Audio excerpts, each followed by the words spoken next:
Peut-on ingérer des gélules de médicaments dont les enveloppes sont faites à base de porc? C'est interdit, comparable à manger du porc. C'est certainement pas comparable à manger du porc, mais c'est interdit des rabbinans. Je vais expliquer.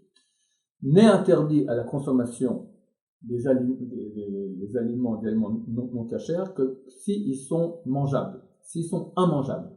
C'est plus l'aliment, c'est fait à base d'œufs, mais ça, c'est plus qu'un truc chimique qu'on ne mangerait pas comme ça. Alors, il n'est plus interdit de la Torah. Néanmoins, il est interdit des rabbanan. Pourquoi? Parce que par le fait de le manger, je lui donne de l'importance, je rends nourriture quelque part. C'est interdit des rabbanan. On a le droit de transgresser l'interdit des rabbanan dans les cas de maladie. C'est quoi maladie? Quelqu'un qui est alité. Il est alité, il a de la fièvre, d'accord? Il est considéré comme malade, on peut transgresser pour lui l'interdit des rabbanan. Donc si maintenant ce médicament est nécessaire pour le guérir de cette maladie à cause de laquelle il est alité, il peut prendre ce médicament qui sont faits à base de porc. Il ne transgresse de toute façon pas l'interdit de la Torah de manger du porc, c'est pas comme du porc, mais interdit de degré moindre que celui des rabbanan, des sages d'Israël. On n'a pas le droit de manger cela, mais si quelqu'un est malade, à l'été, c'est permis. Quelqu'un en bonne santé, ou en bonne santé, mais il a des petits maux par-ci par-là, il ne peut pas prendre ces médicaments-là. Si c'est nécessaire de le prendre, alors qu'il me contacte, je lui donne une adresse d'un médecin qui est très grand halakha, qui est aussi grand en médecine, qui lui donnera des substituts en France, si possible.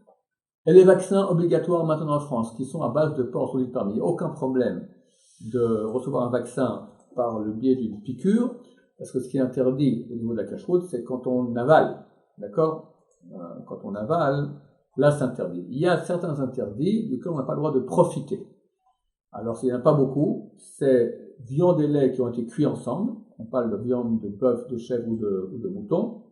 Si c'est viande de poulet ou viande d'animaux sauvages qui est cuite avec du lait, c'est pas interdit au profit. Mais la viande de ces animaux-là, donc vache, chèvre et mouton, qui a été cuite avec du lait, même le profit est interdit. Il est interdit de profiter de orla. Ce sont en Israël, c'est plus courant. À l'étranger, s'il y a un doute, c'est permis. En Israël, c'est d'oraita. S'il y a un doute, ça reste quand même interdit. Orla, ce sont les fruits d'arbres qui ont moins de 3 ans, ou qui ont été greffés durant les 3 dernières années, ou changés de peau durant les 3 dernières années. Alors, ils sont orla et le profit est interdit. Et enfin, du chametz à Pessah. Là, on n'a pas le droit de profiter même en piqûre, d'accord? Mais tous les autres aliments qui sont interdits au niveau de la cache-route, c'est conservateur naturel, l'oréachel, on ne pourra pas le manger, mais c'est que la consommation qui est interdite, mais pas le profit, alors on peut en profiter par piqûre.